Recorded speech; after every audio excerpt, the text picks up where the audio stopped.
now listening to the Dad Bodds Podcast with your hosts, the Odds Fellow, Punisher Picks, LockBets.net, and your announcer, Guns Picks. So time to strap in, dads. It's time to join the father figures in the Dad Bodds Podcast.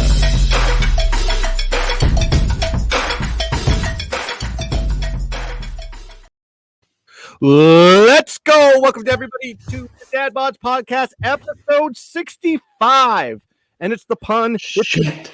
Once again. Shit, 65, dude. 60 frickin' 5 is what I say that every time, but I'm literally surprised every time about the amount of shows we've done. Yeah, they go by fast. When did you join? When did we start? April. Okay. Yeah, that's right, because that's when we started GPO. Mm-hmm. So probably about halfway through. So maybe you've probably done 20 or 30 shows. Yeah. Probably seems like more or less. No, they go by fast, actually. They're next thing you know, you got an episode done and you're into the next one. Yes. Man, what a week of college football. Yeah, it was brutal for me. It's been a brutal week. That loss, I don't know how you didn't get in the end zone. I mean, you made you had full control of the game, like in the fourth quarter. You made that drastic comeback after coming out like really sloppy in the first half, and it was just for those that don't know, we're talking about Oklahoma State. Oh yeah, Oklahoma State, Baylor. Pretty soon we'll be done talking about them, and everybody can go back to their normal teams. But I was at the game. It's really the first big game I've been to. Yeah. Other than a home game or like a conference game. Mm-hmm. So because I've never been to a bowl game, which is crazy to think. And it was just a lot of fun. It was just fun to be at a big game. I know they lost, but just that whole atmosphere was awesome. Dallas Cowboy City, it was just badass. Yeah. We had good seats. Had some friends down there we stayed with. So other than the loss, everything else was great. And it's a shit show to get in and out of that place. It's a pain in the ass. Oh, I bet. Like with a car or Uber, we paid like $180 to get home or something stupid. But it was a long ride too, I heard, right? Yeah, it was like 18 miles, but it took like 14 hours. But now, man, it's like you can't score from the 6-inch yard line on 4 tries. I don't know how you didn't get in. That's I mean, why wouldn't you just take your line and just push? What do I know? I'm just watching it on TV. Why don't you put a defensive end as a fullback and just QB sneak 4 times and just push? Sometimes that does work. That works every time. When has that not worked? I mean, has anybody been criticized for doing that? Put the biggest guy that you have with a little bit of speed and some push and just have him barrel ass face first into a guy and just create a hole. It's so 6 frustrating. inches. Backup center, that was the issue. Yeah. As you could see, versus if you remember the OU game, that big OU nose tackle was just in the backfield every play.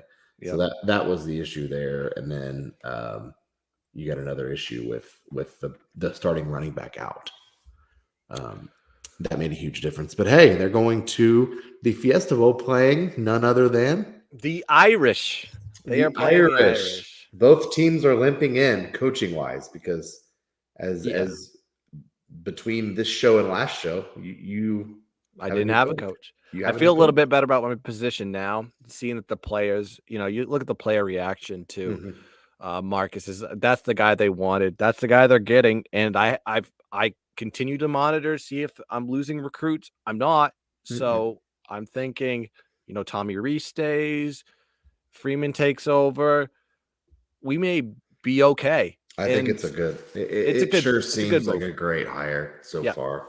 Yeah, the guy wants to be there. He wants to win, and he's young. He's 35. Mm-hmm. So this is the first time that I remember having a young football coach, head coach, like a guy that's just there to build a program. It's always been a guy that's in his 50s and 60s. I mean, Lou Holtz, Charlie Weiss, Wiesenhunt. It's usually the type of job. It's usually the type of job that attracts somebody that's been a head coach before and somebody that has had success, right? Yeah. Yeah, they always go for the guy with a resume instead of just trying to go and bring up a young DC that's hungry. I mean, Notre Dame's all about having the resume to be the head coach. Because they can. They're Notre Dame. Yes. I mean, whether, for good or bad, that's sometimes that's a bad thing. Sometimes that's a good thing. I think that's a good hire. I mean, time will tell. Same with the OU hire. Time will tell with Venables. Yeah. Everybody likes that a lot. And I don't know. The OU hype machine is insane. Mm-hmm. Because they can go from 5 years ago running a guy out, right, or 8 years ago, however long that was, running him out of town. All it was Venables was horrible. It's just, and then and now he's God's gift to earth. So it's he had a real down year on his defense because of the injuries that he had, but he's always had the star defense. Mm-hmm. He's had the top 5-star guys. I mean, maybe is that where Oklahoma's going? Smash mouth football, and because they're going to the SEC and then they're going to play some hot defense. Is that what's going to happen now? I mean, I don't think they know. Yeah, it's weird. I don't know either. I think this was like the world is falling around us. We need to hire somebody kind of deal. Right. Yeah. And who's left? He's begging. Apparently, he's begging Caleb Williams to stay. I was always told that OU didn't beg anybody to play at OU. It was OU, right? But that changed very quickly. Oklahoma State lost their defensive coordinator today. Did you see that? No, I missed that. Really? Where did he go? Okay, since you don't know, this will be fun. So he was obviously a finalist for the Broyles Award. Didn't get it. Michigan's offensive coordinator got it. Yeah. Gaddis. But they were a top 3 defense. They held Baylor to no points in that second half. They obviously were really good scheme wise. Right. He's gone. They offered him $1.3 million a year to stay, and he left. So what school do you think hired him in the last 3 or 4 hours? Is he a head coach? Nope. D coordinator. So he's a D coordinator somewhere else. In college.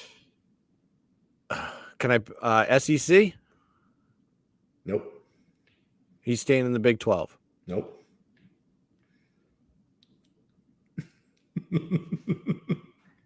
Pac-12? Wait. Okay. So he's going to USC. Wrong. Wrong?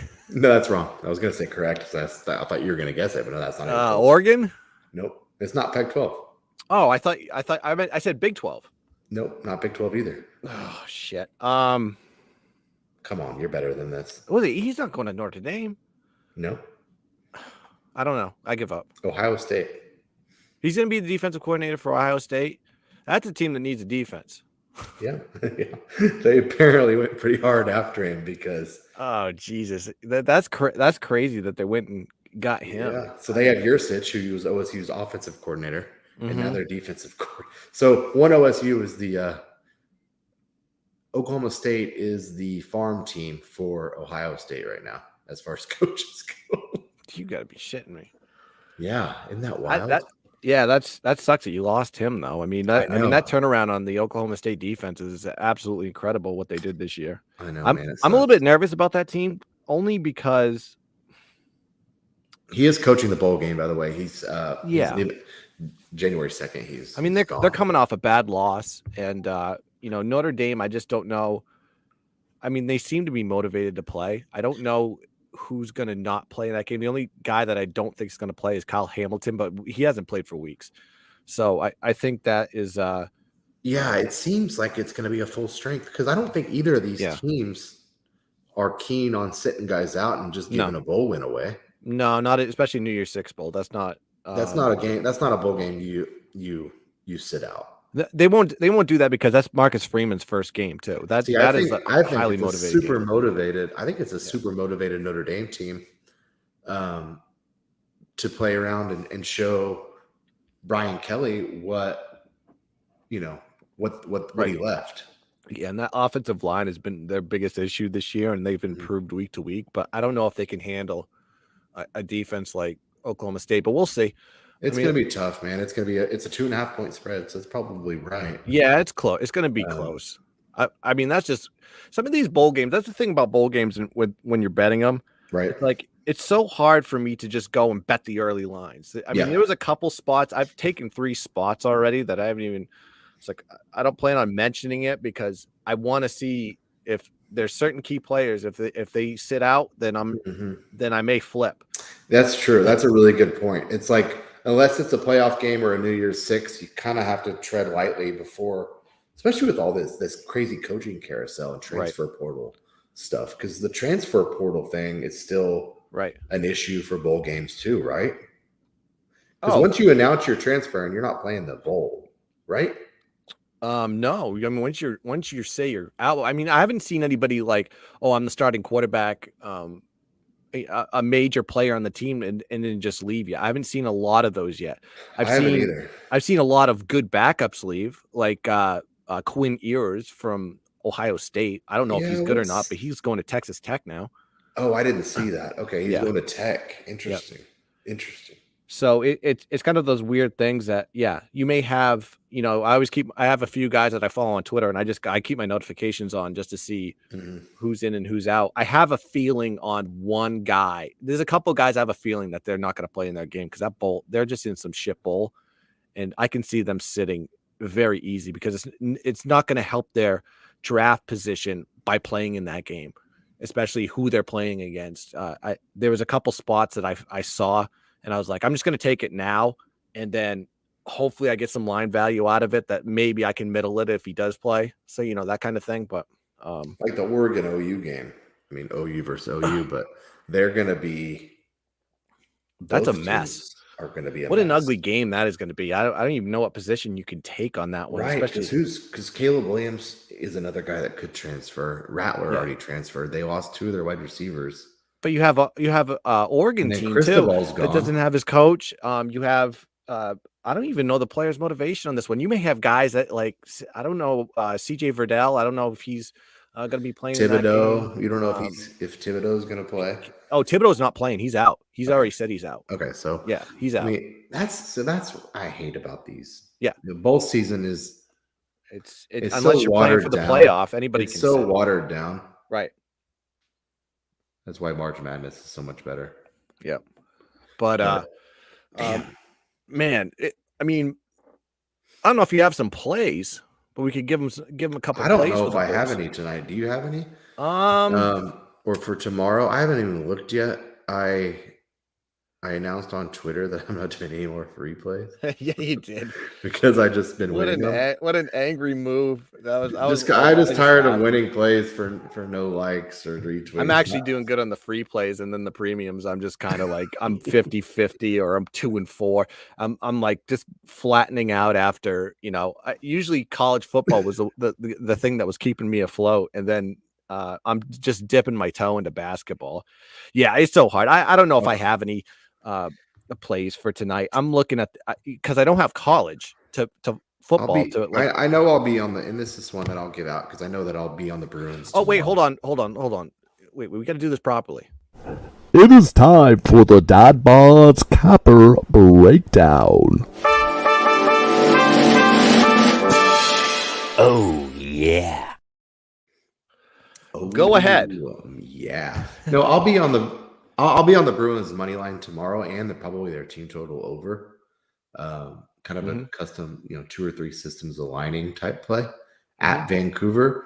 Bruins have really, really, really struggled as of late, as you know, as a Bruins fan. Yeah. This is maybe a get right game for them versus a Vancouver team that played really well last night. We had the Vancouver money line, or did we have we had the 1.5 unit play on the money line as an extra play for members last night. Yeah, you've been doing well in hockey. That one start tailing those. Yeah, stuff, dude, it's going really good. It goes up and down, right? It's a fucking roller coaster. It's a roller coaster, but once you see that heat train coming, you just got to tail along for a while. So I think the Bruins get right against the Canucks tomorrow night and score like 4 goals, and win 4-2. I like That's that. my prediction.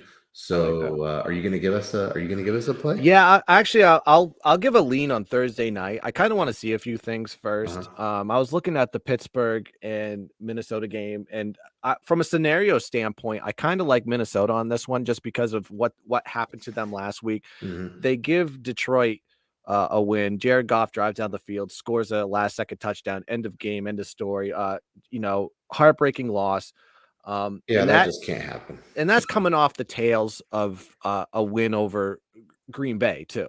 Mm-hmm. You got the other side of the spectrum for the Steelers here. Now the Steelers, lost 2 straight. They go and they play a divisional rival at home, and they beat a Baltimore team that the week before that you saw them on against Cleveland. 4 picks. You have Lamar Jackson not really playing that well. So was that a big victory, or you just played a downtrodden Baltimore team that was due for a loss? I've never been really high on Pittsburgh altogether. You have Minnesota playing at home, playing on a short week. I think this is Thursday night game, and then you have Pittsburgh coming off a short week as well, off playing a tough divisional opponent. I think Minnesota is going to come to play here in this spot, and I lean Minnesota. I think it's -3, -3.5 what books you get it at, but that's kind of where it's going. But I kind of want to sit. I think that's a smart call. Yeah, I think that's a really smart call. I think they bounce back here. I mean, they beat the Chargers away. They beat Green Bay at home, and then they lost. Actually, they lost to the 49ers 26-34. Then they lost to Detroit. So they've lost 2 straight. I think they bounce back here. I like Minnesota in this one. The Vikes. And the Bruins. The Vikes and the Bruins. Those are your Cappers Collect. Not Cappers Collect. What am I saying? What's Cappers Breakdown? Cappers Collect. Are we Cappers Collect now? Are we merge into the GPO? Speaking of Cappers Collect, maybe they can sponsor this segment. Maybe that's just my Freudian slip. That could be too. And I told you about a DM. We're looking for sponsors. That could be a sponsor too. Yeah, we're looking for sponsors. Maybe I'm one step ahead of. I'm going to entertain that one, and I'm just letting you guys know. But I think it's more of a podcast sponsor than a myself sponsor. I don't want to deal with that again. Yeah, that would be a smart for that one, I think, because we could all kind of contribute and maybe. Then we got live reads. Correct. Yep. Man. Oh, geez. I know, man. So Adam's coming up. Yeah, Adam Trigger's coming up, and tell people. Hey, did you hear that knock? Oh, you know that sound. That means the dads have a special guest ready to join the show. Let's tune in and see who it could be. That's right. Our guest has arrived, and let me give him a proper intro. He's a handicapper for WagerTalk.com, a content contributor on WagerTalk TV on YouTube, also the co-host of the sweatshirt that I'm wearing here, the Hustle Podcast with CT Best, Drew Martin, and Kelly in Vegas. He is a college basketball guru, a Siena alum / season ticket holder. How many of those do you know? Maybe 4? His Twitter handle is 0 SI. Or 1 now. And you know what? I've always said, you can't fire a gun without a trigger. Ladies and gentlemen, welcome to the Dad Bodds Podcast, Adam Trigger. What's going on, my friend? Welcome to the Dad Bodds Podcast. Oh, I love that intro, guys. That was great. Thanks for having me. What's up, Adam? Nice to meet you. Guns and Trigger would be a great morning show, like a morning drive, right? Oh, yeah. No, that has a nice ring to it, for sure. I don't want you to replace me, but it sounds like you guys could be a great little duo. Now, I've been watching a lot of Wager Talk lately. It just came up on my, I guess, the YouTube algorithm. And then I started watching The Hustle, and it kind of reminded me of the 4-way that like we do. Of course, we're just missing the lady dad like you guys have. But I guess I start with the first question. I just enjoyed your content all together, and you've actually been on Wager Talk on multiple stuff now, more than I saw from the beginning. But how did you actually get into sports betting and actually get to the point where you're a capper for Wager Talk? Yeah, so I really got into sports betting big in college with my friends. Just, it was what we used to do. before we went to the bar. I guess we're at the bar, like while we were out, just hanging out and betting games. I actually probably started in high school, but got into it recreationally in college. And then I actually started writing write-ups for a website right out of college, just for some like extra money. Mm-hmm. And I realized while I was doing this person's write-ups that I was doing all the work and making very little money doing it. and so I kind of said, you know what? Like, I think I could probably do this on my own. I'm pumping out this analysis and someone else is like kind of taking credit for it. So that's what I started to do. My friend of mine and I started Top Flight Sports, and we kind of, went about, we both kind of handicapped games together. I did the analysis.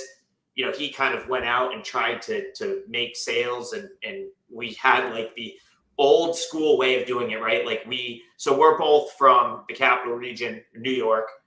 We both this is my friend and I that started together. We both spend our summers at Saratoga Racetrack, and we met like one of the old school, like Stu Feiner, like 900 number cappers, right? Like at the racetrack part of like, as just part of like our kind of like the crew that hung out together at the racetrack.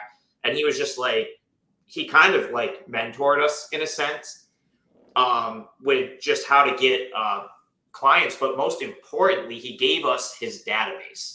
So like he was kind of getting out of the game a little bit, and he's just a nice guy. And he's like, listen, here's my whole database of contacts, like go at it. And so that's kind of how we were able to like build up really quickly. And I always never wanted to be that. So I kind of, had a different, I really just used his contacts basically to start generating a client base. And, that's kind of how I got into it on my own. And it really wasn't until I met Kelly Stewart that I feel like I was able to kind of get Wager Talk to notice me a little bit. But I kind of went back. How long ago was that with the Saratoga when the database got switched? Yeah, so that was early 2013. Okay. So that was early 2013. So that's before. That's really before the big Twitter boom of capitalism. Yeah. So you were ahead of the curve there. So you were kind of doing emails and just kind of reaching out by email and text and like old school ways. I'll tell you what, though, I was actually behind the curve in the respect that because I did so well off of having those like names and numbers, I didn't get onto Twitter until like way after the fact. Back then in like 2013, 2014, like. Mm-hmm. I don't know, like I had a website and it's almost like we like looked down on Twitter a little bit where Twitter got big and all of a sudden everyone was a sports handicapper, right? And it almost, I was a little bit stubborn in the respect that I felt like it like devalued what I was trying to do if I went on Twitter because there was so much sort of nonsense on Twitter. Now, over the years, gambling Twitter has kind of like policed that to where like they, if you're not putting in the work and you're not like legit, people know now. But like back in 2013, 2014, people didn't really know. So I really didn't get to, and that was like the biggest thing. That's why like I actually got turned down by Sports Memo and Wager Talk years ago because I had no Twitter following and I had no real social media presence. And so that was kind of actually Drew Martin was the one that said, hey, like you got to get on Twitter. You got to get on Twitter and just start pumping stuff out on Twitter. So that's kind of how, I've been, kind of friends with him for years at this point. And that's kind of how it started for me was just, but I feel like I was late to the game on Twitter, and Twitter is the place to go for sports betting info at this point. Yeah, and that's what I was wondering is there's so many avenues now to like ways to sell your picks and different social media sites. Is there one that you focus on more than the other to grow your following? Is it like what's more valuable? Twitter followers, Instagram followers, TikTok, Reddit, websites, emails. I mean, there's just, do you have to just do it all and just hope something sticks? Or because it's hard for me to have time to, manage an Instagram page and a TikTok and a Twitter as a dad and working and all this other crap I do. What kind of advice would you give someone, that has, 1,200 followers and puts out good content, and is looking to grow? Yeah, so I have done them all, and I'll say this: like I think Twitter is the place to be. I couldn't get any traction on Instagram. With the one caveat being, I know nothing about TikTok. So listen, if you can crush on TikTok, but it seems to me the audience on TikTok is probably not the right audience for sport. Maybe it is. I don't know. And that's a great point. It's so much about who you want your customer to be. Do you want the guy that wants the daily card, or do you want a guy that pays you for a year? I do the dances and I just do my picks. Is that how you're supposed to do it? Whatever you're doing is working, Guns. Let's just say that. Honestly, like Twitter, I love Twitter as a platform because I feel like it's, you have enough sort of characters, and you can screenshot stuff to get what you need to get out. And I would say that's my following really started to grow when I finally like bit the bullet and started getting stuff out for free. I was like anti-free for a long time because I didn't want to sort of devalue my product.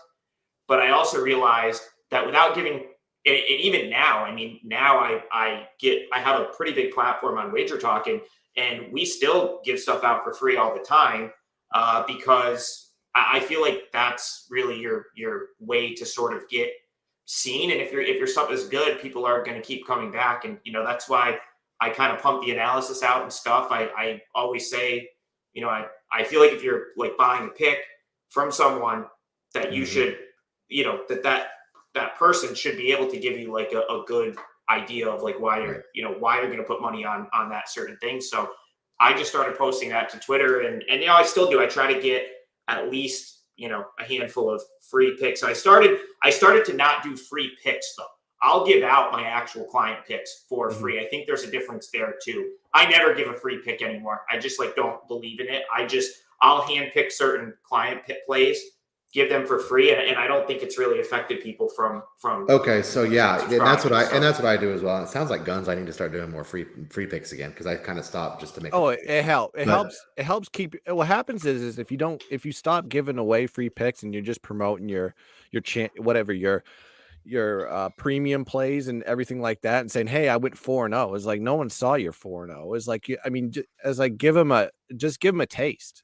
And I think Adam the best way to. And Adam has a good point about the free picks being not separate from your client picks. They're just one or two. They're part from your eight play card. Correct. Or whatever it is. Yeah. That you choose and hope that the free pick wins. I don't know how you do that, but and I think the best. I don't even think it like. Well, I was just going to say quick is I don't think it helps when the free pick wins, but it's more for me. I just want to be able to give out a free pick to show like my process a little bit. And you just want to engage with people, right? I mean, yeah. It's like, that's what I've found is like, I no more free picks, but what do I have an account for if I'm not going to, I'm a picks account if I don't give free picks. I think I like your process too, Adam, and that's what kind of drew me to you. And I wanted to have you on the podcast because it's very similar to like how I look at a game, especially for college football. It's like you're seeing things the same way, and it's kind of funny when I see you like, oh, this is my pick, and I go, I just did a fucking write up on the same goddamn shit. It's like you read my write up. So yeah, I think the best thing to do is not only just give them the information or give them like sometimes I'll do it. I was like, I'll give a pick, I'll give a write up, and this is how I do for the premium people. Or sometimes I'll just do it into a plain out 2-minute and 20-second video, which Adam, I think you have a hard time doing that. Is that correct? I'm working on it. I'm a little long-winded, and they But no, I'm just shitting on him. If you watch the Hustle podcast, Kelly likes to poke fun at him, and then I saw he tried to do a video play, and it was like 5 minutes and 30 seconds long. I was like, nobody's gonna watch that shit. The stopwatch, she's timing me now. I'm like, I can't operate. I can't operate under these conditions here. It took me practice, and I basically have to speak like the Micro Machine Man when I put my videos out. It's 2 minutes 20 seconds, and it's the fastest 2 minutes 20 seconds you'll ever fucking see. But I've been with is there any, like, I know you've been in for a while, And you kind of told your story about capping. Is there any cappers or analysts that you admired getting into the game and actually becoming a sharp capper? Is there like that one guy is like, I kind of want to mirror myself to like this guy, but kind of have my own little twist to it? Good question. Because that's such a big part of Twitter. Yeah, there definitely is. The funny thing is, like, the handful of them are at Wager Talk. Like, I've always looked up to Dave Koken. I've always thought that he was kind of like an OG and just really like knows how to break down a game and whatnot. And it's funny, like, I get to do videos with him now. I still like actually can't believe that is how it's worked out. But for me, it's always been anyone that can sort of that puts the rationale out, and I can understand what the reasoning is behind them having that pick. And like Johnny Corrales, like he pumped sharp info out, and I like that for a different reason, because I know he's sharp at this point. So I know if he's giving something out on Bet On It or something like that, I jot that down, right? I have to at least respect the fact that chances are if he's talking about it, some sharp, like a sharp group's probably bet it. And I'm really like trying to be as in tune as possible. I try to be in tune as possible into the market. And that's really like kind of my whole process at this point has become trying to figure out what's sharp and then trying to figure out if my handicap agrees with that info, basically. And that's sort of how I generate my plays. And it's not a science, right? Like there's going to always be like exceptions to the rule and stuff. Mm-hmm. But for me, I try to basically be on the sharp side as much as possible, because, and when I say sharp, I mean anything that I have gathered that I sort of know wins long term, or like, I've been fortunate enough to get access to a couple of groups where I know what they bet early in the week and whatnot. And that's super helpful. But just, that stuff that just sort of came by making friends in the industry. And, so if you're sort of trying to get into it, the best advice I can give you is just like engage with everyone and just try to make contacts, because, those people could end up making you a much better. And that's kind of what's happened to me. Yeah, I think that's a good point, because I think that's how, I started out engaging with people and kind of getting into like, there's certain little niches in gambling Twitter, mm-hmm. whether you realize it or not. It's kind of like you can kind of get implanted in these little niches and you don't really see outside of this sphere, right? That we all call this, so I think it's important to engage with as much people as you can, and for the public to engage with us, because all we want to do is talk sports. That's what we're doing. That's why we're here, is to bet and bet. Like, we don't need to charge for picks, but it's fun. We think we're good at it, and we spend an exuberant amount of hours putting all the. It's our hobby. It's like our life. Yeah. It's just what we want to do. So So ask us questions, because if somebody came up to me and asked me for some data, I would probably give it to them. But I mean, I've gotten amazing info just by bullshitting with people on Twitter, DMs back and forth. Like for example, I mean, you just never know. Like, if everyone's located in like a different part of the country when they're on Twitter, right? Yep. So like for me, like, I'm up here in upstate New York. I went to Siena College. Like, I probably have a better beat on the MAC than like most people. It's because I've been going to Siena games since I was 9 years old. I ended up going to college there, and it's been like a conference I followed since the mid 90s. Whereas, like, would I have done that if I didn't live here? Probably not, right? If I didn't go to Siena, probably not. And it's really just like a guy, DM'd me the other day. He must have known that I was on Northern Illinois, so I had that as a play. And he was just like, hey, like, I went to Northern Illinois, and my buddy's on a plane with Rocky Lombardi's family, and he's going to play today.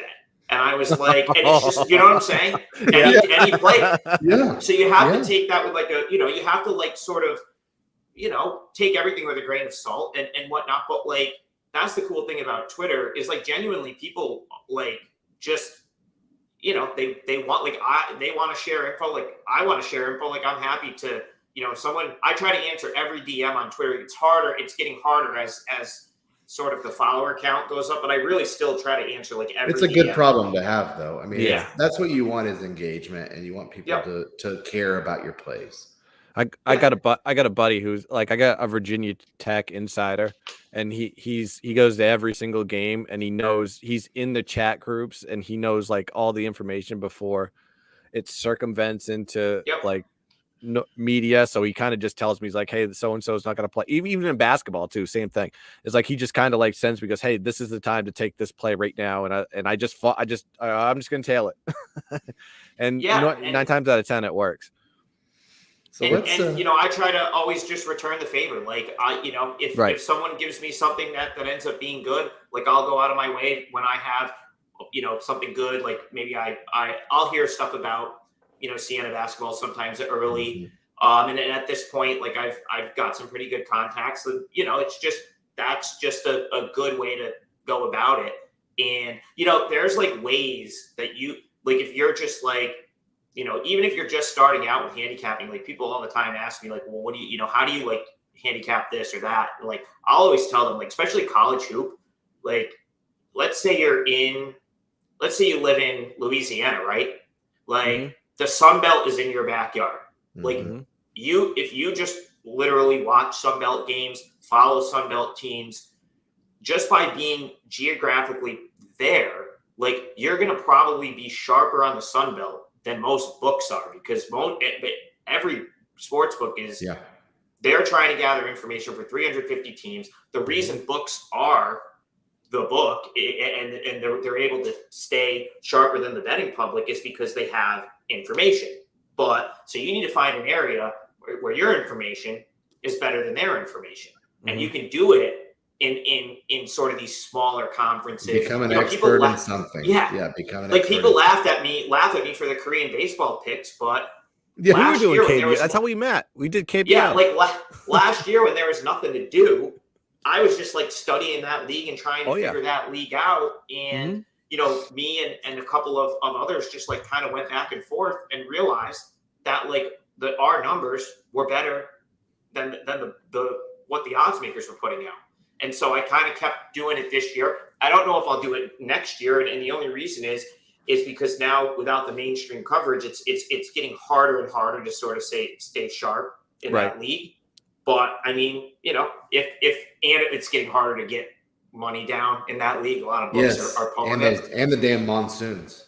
All these damn rain. Oh yeah, when they have a rain out, it's the whole league. It's like the whole league. It's like monsoon season, and it just wipes out everybody that doesn't have a dome. But like that's what I always, it's fun to handicap NFL and like college football and stuff, but it's hard. Like those are hard, really tough markets to beat because they're just too efficient. It is fun. It is fun when you do find a little niche like that, isn't it? Like when you're like, all right, it's like kind of like me with these hockey team totals. I've kind of carved out like a little niche on like hockey team totals the last 2 years, and it's fun when you find some things that not everybody's doing. Everybody's doing the same thing. So I was going to ask you, what is your favorite sport to cap, and what's a sport that you tried to cap and like, oh man, I just can't do it anymore. It's not going to work. Like I tried my best. I can't find an edge. Do you have that? So sport I tried very briefly to handicap and got rid of was hockey. I don't know if it's because I wasn't a hockey player growing up or didn't, I played baseball, I coached baseball, so I feel like I understand the game. And football and basketball are, I guess if you're a sports bettor, are kind of like you're gonna play those two. They're kind of the pillars. Like, Yes. Mm-hmm. Yeah. So for me, and that's another thing too. I've realized after a few years, you can't do everything, especially if you're one person, right? So it's like you have to sort of. That's what Guns always says. Yeah, you got to pick and choose. You can't spread yourself too thin, because once you're spread too thin, you're not going to win anywhere. So for me, I realized over the past few years, NBA regular season is just not my thing. And I can be more productive in college basketball, where it's a more beatable market, than I can in the NBA, where basically at this point it's almost become like beating a regular season NBA is just like getting the info early, like trying to get the info before it moves. Whereas like playoff NBA is almost a completely different season. I mean, I'll still handicap. Like, I'm very into playoff NBA for a couple of reasons. One, I have the time. College basketball's done. It's during the summer where it's only competing with baseball. And two, it's just more of a situational handicap in a series. So I can, figure out where places to jump in where I think I'm betting against an overreaction, which is how I like to bet anyway. So, once I said, okay, not going to look at hockey, not going to look at regular season NBA. I'm going to focus on college basketball, and then obviously, football. It's like right now, like this time of year is tough because it's hard to be on top of everything that's going on in the NFL and in college football, and try to sift your way through 100 basketball games some nights.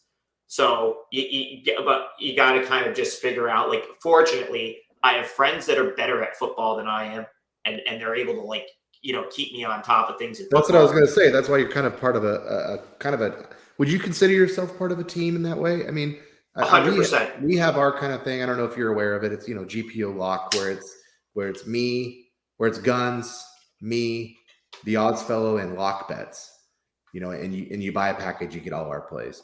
And we all kind of have our own separate sports that we focus on. We try to not overstep each other. But like you said, it's important to kind of be part of a team and kind of see where, maybe you're not as good at something, and direct someone to Kelly or whoever it may be. Yeah, definitely. Go hula dance with Guns' boy. Yeah, right. No, I mean, like, that's Adam's boy, by the way. Yeah. Well, yeah, Guns, I love the kid, does, but man, Guns does the hula. Guns does the hula. Oh, I did. I had to. I owed him one. Yeah, I mean, they're awesome handicappers in their own respect, but absolutely. I mean, I'll always defer to Chris or Kelly on football, because they're just more in tune with like what's going on in the college football landscape. So for me, that's like I'll really focus on NFL and college basketball, and then I'll rely on my friends to keep me up to date in college football, because it's just like, it's there's just so much, and there's only so much time in the day, and I feel like I add more value to the group or to my whoever I'm by just being all over college basketball, because that's always sort of been my thing. But and it's funny how it works out, right? Like, we're 4 or 5 weeks in a college basketball season, and I'm like, struggling to hit 50% early on, just with how it's gone, but I'm like crushing football. So it's just like, Right. But you'd like to think that that some of that stuff's going to even out, right? Like, I fully expect come March that I'll be ahead where I usually am in college basketball, and hopefully football is good till the end of the season. But I mean, like, we're dealing with like small margins here, right? Like, we can hit like 58%. Like, that's what it's.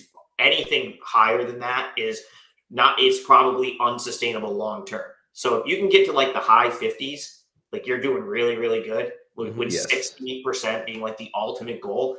And I mean, so where they come from doesn't really matter, right? Like, sometimes they're going to come in football, sometimes they're going to come in basketball, but like at the end of the day, if you can sort of scratch out like high 50s, like, you're doing pretty good. So yeah, I have the same thing with like college football. It's like I kind of teeter on that 51, 52. And then like once I get to that back half of November, it's crush time, because like I know every team, I know who's playing where. I kind of feel the injuries, and the lines just seem to get a little bit more clear and sharper, where I can buy stuff on Tuesday without even thinking. And it starts hitting at like a high percentage clip.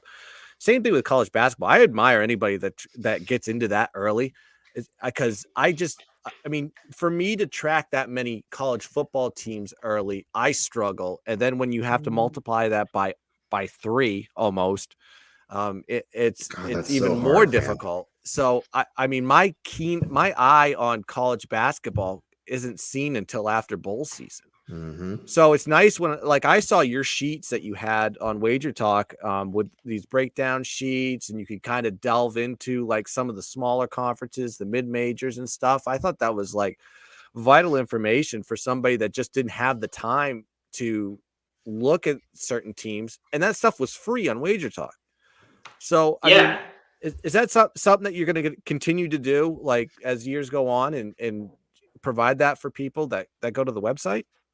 Absolutely. Yeah. I mean, I think I got before it was all said and done, I think I ended up with like 20 or 21 conference previews, just a time thing. I wanted to get to them all. And then once the season starts, it's like we're off and running, and it's hard to still pump that stuff up with all the different stuff we're doing each day. But yeah, I think I got like 21 conference previews up, and I'm, that was the point, was to get some people some sort of starting point, right? Like, I tried to do it rather than give, like, you can go get a preview from anywhere. What I tried to do was just give you a couple teams that you would, in each conference, that I would bet on or that I would fade, just to kind of give you a starting point. So maybe like a bet on team plays a fade team at some point, right? And you can say, oh, okay, well, he was high on this team, he wasn't high on this team. Maybe this is a good spot to jump in. I will say this: I've always been a proponent of getting out early in college hoop in November and December, while the odds makers are still kind of focused on football.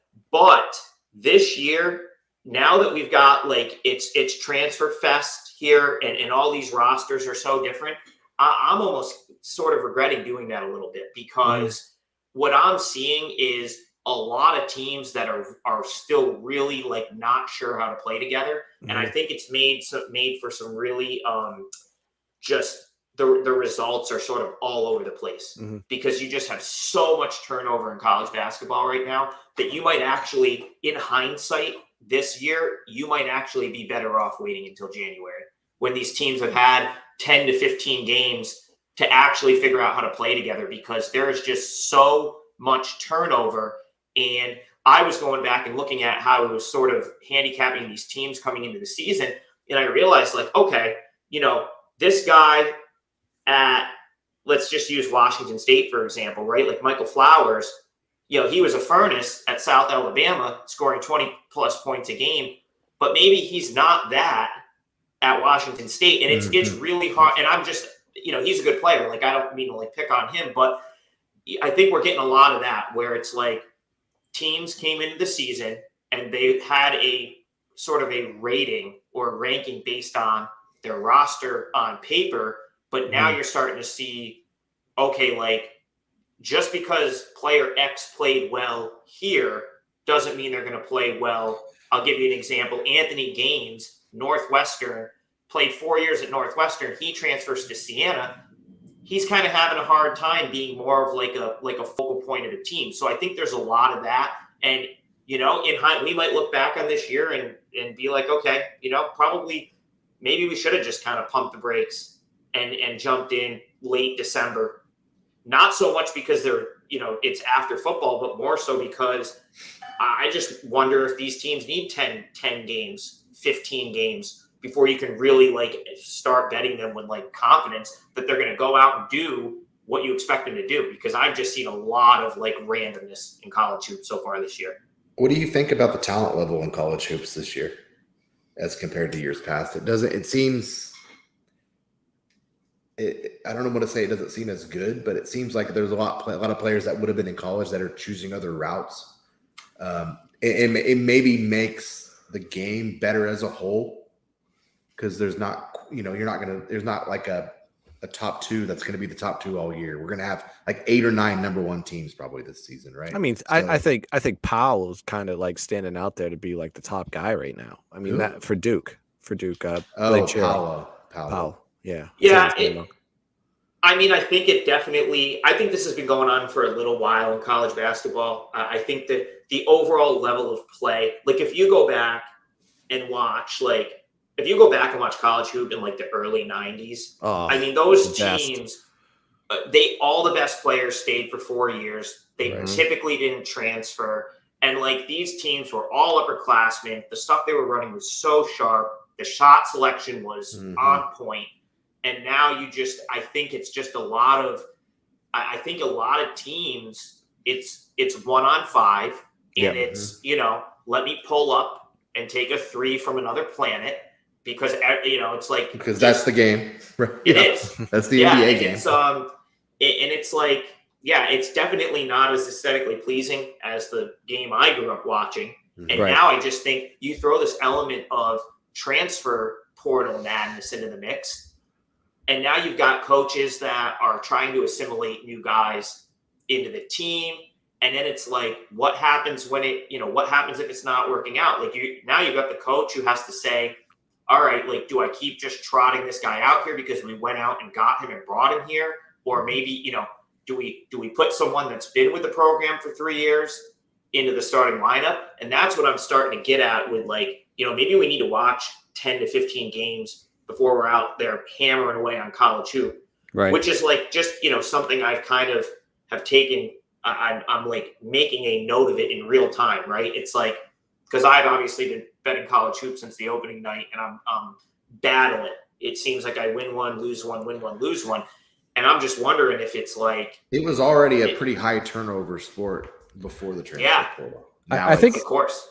I think it's interesting when you look at the transfer portal and like just college sports in general. So college football, when you get guys from the transfer portal, if say you get a quarterback and the quarterback's going to start, it's like what his role is going to be. His role is going to be, hand the ball off to the running back, pass it to the wide receivers.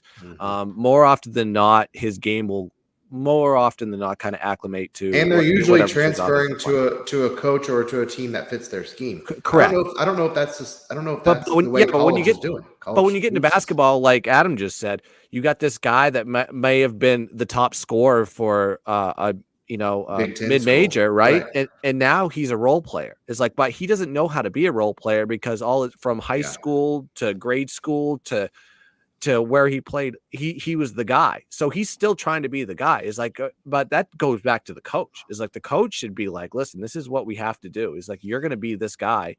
And that's kind of how it's going to be. And if he can't be that guy, put him on the bench. I agree. Yeah. What I was going to say real quick is I think it puts these coaches in a horrible position because it's just like now if it used to be, it didn't work out. Let's say the coach benched you, right? Like, well, I got to work hard to get better or to get back on this coach's good side to get myself back in the lineup. Because my alternative would be to transfer and have to sit out a whole year. And that was always like the big deterrent, right? Like, because that's just sucks. Who wants to just sit out? You lose a lot of momentum. You get cold. Yeah. You're not the athlete coming back, right? Right. And now it's just like, I feel like the second something doesn't work out, you can just, I've seen guys now, like just through looking through rosters that are literally on their 4th team in 4 years or like their 3rd team in 4 years. And it's just like, I don't know. I feel like it takes some of the accountability of the player off of the player. And now it's just like, okay, well, this coach doesn't like me. This didn't work out. I'm not getting playing time here. So rather than try to work harder to improve, to get there, which is what you used to have to do. Now it's just like, whatever, I'll go play at a slightly smaller school. And, it's just Taylor Martinez is transferring. He's my age. From Nebraska. He's been at Nebraska when I was in college. I swear. It's like every time I was like, he's got another year. McClung. Is McClung playing for somebody else this year? Matt, the guy that was formerly at Penn State, then Tech. Yeah. Where is he? I saw him the other day and I was like, how the hell is he on another team this year? Like, there's guys that I just don't know. He's in the. I was going to say I saw him the other day too, but he's in the G League. Okay, maybe that's where I saw him. I don't think he had eligibility. Oh, no, I'm sorry. He did. I think anyone that played last year could have come back for this year. But he's actually he's in the G League. Yeah. God, who's the guy that's like him that I'm thinking of? White guy, point guard. Kind of like there's just like an and one guy, like a guy that can dunk and stuff. God, what is his name? Anyway. There's just there's so many, like, it's insane. I really every single night still It's December 7th. We've almost been there's almost been college hoop for a month now, and I've been watching it. It feels night like in it's and been night out. longer too. I don't Dude, know why. every single night I see someone and I'm like, what? I didn't realize he was on that team, or I didn't remember. Like it hits me. Oh, like that's where that guy is now.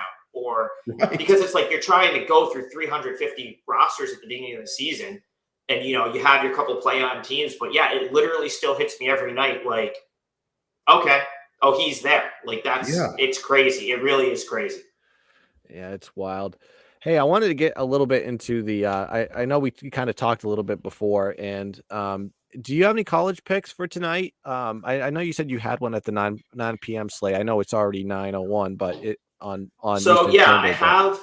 So I'm glad I didn't get on here early enough to give my best bet of the night, which I would have, because that was Vermont, and let me tell you, like that was one of the worst games I've watched all year. Vermont versus Providence was that was as unimpressive of a 10-point win. Mark this down. Okay, this is like I think everyone should do a post-game handicap. Right? Yeah, sometimes you gotta.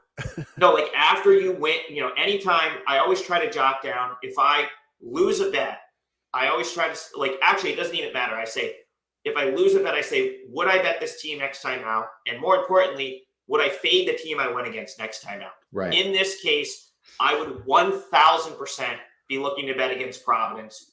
There is that as poor of a 9-1 team as I think you're going to find. I don't know if Central Connecticut State is the spot to do it, because that's who they play next. But I'll tell you right now, they're coming up. They're going to have UConn, Georgetown, Seton Hall coming up to open up Big East play. They'll probably be a good fade in one somewhere in there, because they played as well as they could have played up till tonight. And tonight they played awful and they got away with it because Vermont just can't make a shot. Like that's really surprising, because I mean, John Becker has an awesome program there. Vermont's been they're really always good. So solid. And what I will say about Vermont is, see, now they're a team, I've got it, the shooting woes are real. Like they're one of the worst 3-point shooting teams in the country right now. Mm-hmm. But they play hard. Like that team plays extremely hard. They play good defense and they rebound. Like the fact that they only lost by 10 and they shot 5 for 19 from 3, and turned it over 16 times. I actually think they played Providence fairly even tonight. And so that's what I look at. Like I will take that into big time consideration, because the shot making is it's they're just not hitting shots, and that's an issue. Right. So more so from that, I say, okay, I'll look to go against Providence in the future. I don't know for sure if I'm going to come back on Vermont next time out, but I try to do that at the end of every game. Even if I get it right, just kind of, because sometimes, sometimes you today would have been an example, in my opinion. If you sometimes you win a bet and you kind of know you were on the wrong side and got lucky. I think it's kind of important to sort of document that, because that's going to help you when those teams, and you want to document that because teams are, it's going to be 4 days later by the time these guys play again. So if you don't write it down, or you're not, you're probably not going to remember unless it just kind of happens to hit you. So, but anyway, I went off on a tangent there. I do have one game that hasn't started yet, and it's a big one, so people might be interested. Villanova Syracuse. I didn't bet this, but I'll just give you my handicap on this game. So I'm up in Syracuse country here. And I'll tell you right now, once you get west of the capital region, all the way out till Buffalo, everyone's a Syracuse fan, and they're all just delusional as all hell. They all it's just my sister-in-law's from there. I know. It leaks into my friend group. It's they think it's just, and I'm sure I'll get heat for this, but the Central New York all the way out to Western New York Syracuse fan thinks they're a Final Four team every year. They just, it doesn't matter. They knocked off every year. They knocked off Florida State.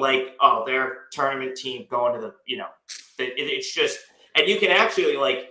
I love delusional fan bases that I don't have to deal with. Yeah. It permeates sometimes, and I feel like they get the rest of the country thinking like that because it's Syracuse has a massive.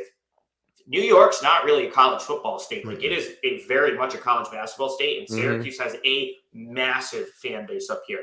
What I'll say is this: for this particular game, Villanova is probably going to shred their zone, which has been lacking for a long time, in my opinion. With that being said, this Cuse team can shoot it. And they're going to be like a really tough team to bet against because, I mean, if they're like, you just don't know when they're going to rain the three, right? There's not a chance that I would lay 9 points with Villanova here because, I mean, Cuse could be down 16 in this game and, 4 possessions, it's a 7-point game, a 6-point, like they're just too good they just have too much potential shooting the three. So in this case, I look at the over. That would have been, I'm not a great totals handicapper by any means. I really don't play many of them, but I could make a pretty strong case for the over in this game, just based on the fact that, it's at the Garden where I think both teams are kind of comfortable playing for teams that don't play there. I mean, typically Villanova and Cuse play at least a game there every year.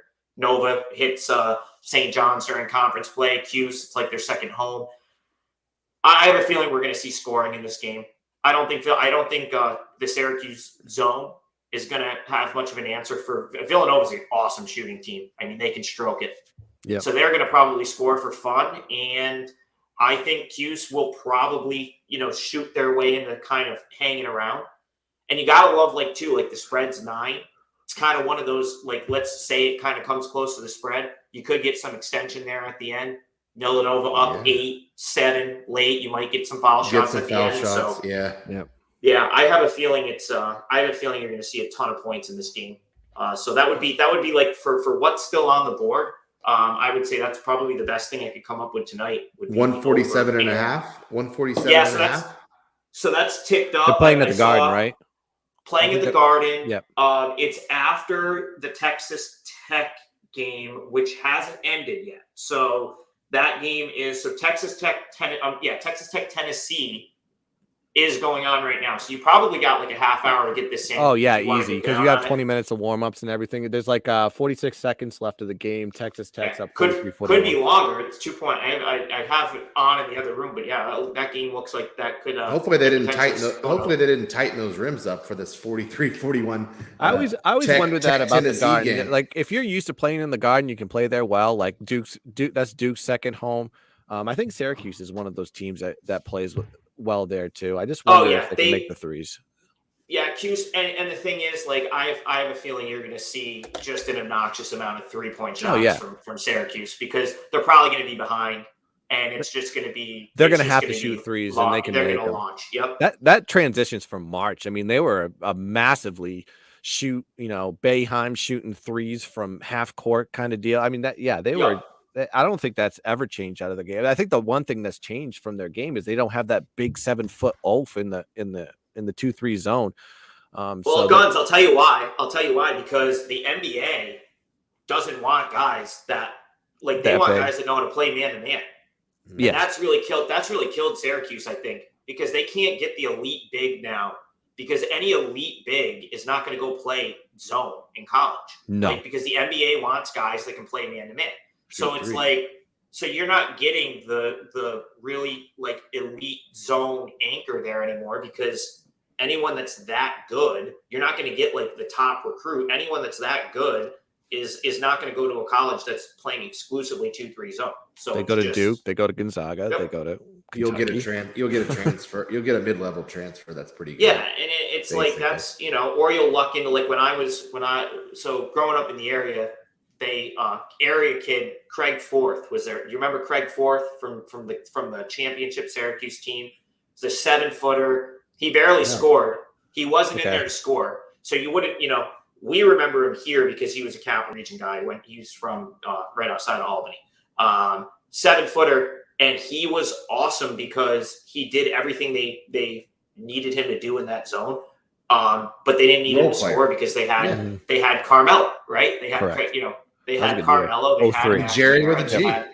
They had Hakeem Warwick. They didn't need scoring from Craig Forth, so unless they luck into someone like that, they're going to have a hard time in this 2-3 zone in this day and age where a lot of teams are happy. They're happy to take the three. Like Villanova will probably shoot them, but they don't. They're going to sit in it regardless. So that's why I think you're going to see a ton of threes in this game tonight. You're going to see Villanova is probably going to get clean look after clean look, and because they knock them down. And Syracuse is just going to, if Villanova's out on them, they're just going to take them from farther out. Like that's going to be their answer. Oh, you're going to guard us 30 feet out. Well, you're just going to shoot them from 35 feet out. That's why which used to be a big deal, but now it's not. That's not a bad shot anymore. No, it used to be a bad shot, right? But when guys are making it, it's never a bad shot. Just to close us out here, I know you said you didn't look at bowls, but I'm gonna put you on the spot. Is there any? I got some for you guys. Yeah, I got. Okay. I came prepared here, so I don't really bet a ton of these early. No, we just talked about that before you came on. I was like, I hate doing it because I don't know who's gonna play and who's not. Yeah. So basically, and that's just the thing. I found myself in years past, if I bet early, this early, there might be a scenario where I end up liking the other side because so much time has elapsed, and then I don't know what to do. Do I buy out? Do I come over the top? Right. And it's like so much can happen from now until a lot of these games kick off that I've had a ton of success in the bowls over the years, and I'm rarely betting stuff unless it's like so for example, like I got the text about Western Michigan. I got down at 6. Okay. Like that's, I think I got 4. Right. And that's good. Like, and that's the thing, like, stuff like that's the only thing I've bet so far is Western Michigan. And it has nothing to do with my handicap of the bowl game. It's just like, I got it from someone that I knows. I knew it was going to move. So whatever. Yeah, that's if you're going to bet a game early, you're going to bet. Let me ask you this, because I went on sheer assumption. I just assume Carson Strong's not going to play. Yeah, that's my assumption as well. Okay. My assumption is that he's not playing, and that a handful of guys are going to skip. That their coach might not be there. So that's like, but again, we're laughing about this in our group chat. Like, Nevada will win by 20. Like, it doesn't have to time it. Yeah. Oh yeah. It's like, so motivation. If anything, right? Like it might move too wrong. If it moves too much in the other direction, like I'm not a big middle guy. Like I think if you've gotten the book by the balls, that you kind of need to hold that position. But it's like, I tend to not really hedge ever. Like I just don't. It's just not my style. But I know a sharp group I have access to played Michigan State, which is I think they played it at 3, and I think you can still get 3. And they played South Carolina at +8, and I think that's down to 7. But at least. All I can give you there is that I know those are getting some sharp love. Now, I will CT Betts, my boy, gave me a really good handicap on Baylor that he shared with me. So I got to give him credit. This is not my pick. This is CT's pick. We know he's – shout out CT, friend of the podcast. We know he's Mr. Baylor, but he texted me earlier today, said, Ole Miss opened 2. It's now Baylor. He bet it at pick or -1. And he was basically making a case that Lane Kiffin might end up having the play calling duties in this game because of a coach that might leave, and that could be difficult for them. Their OC's going to OU, right? So, and he basically what Chris was explaining to us earlier was, this game's it's a really big deal for Baylor, and they shouldn't have a single person that misses this game. Whereas Ole Miss is probably going to have a handful of people that sit out. So that's the biggest thing with bowl season. I think you really I love to try to handicap motivation. I think that's what unfortunately that's what bowl season's become. I could sit here and complain about college. I really don't like college football, guys. I'm going to be honest with you. I like Saturdays and grinding games out from morning until night. But college football, in my opinion, is such a flawed product, and it's it could be so much better. And bowl season has almost become sort of a like a mockery, like all these guys. And I don't blame these kids, right? But like It's they skip watered these down. games because It's watered down. they don't mean anything. There's too many meaningless games. Whereas like, you know, no kid's skipping a playoff game. Okay. Like they're just not. Like kids are gonna go out and play. But like, so you have to like handicap motivation. You got to figure out who wants to be there and who doesn't. It's kind of a similar handicap to like the final week of the regular season when all these rivalry games are going. It's like who, because so many of those games are really meaningless games as well. So it's like, who wants to be there? Who doesn't? And can I get like value on backing whatever team I've sort of like have made that assessment of?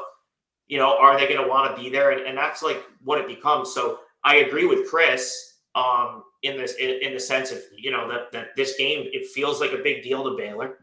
And if everyone's going to play and you're going to get guys out on Ole Miss, that line could move. Yeah, I could see that. I kind of agree with him. I think Baylor's kind of played with a chip on their shoulder all season.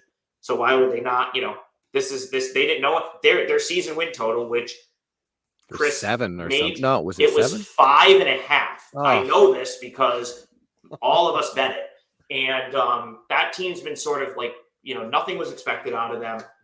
This is a huge deal. I agree with him that it's a very big deal. So, yeah, I would say Baylor would be worth a look.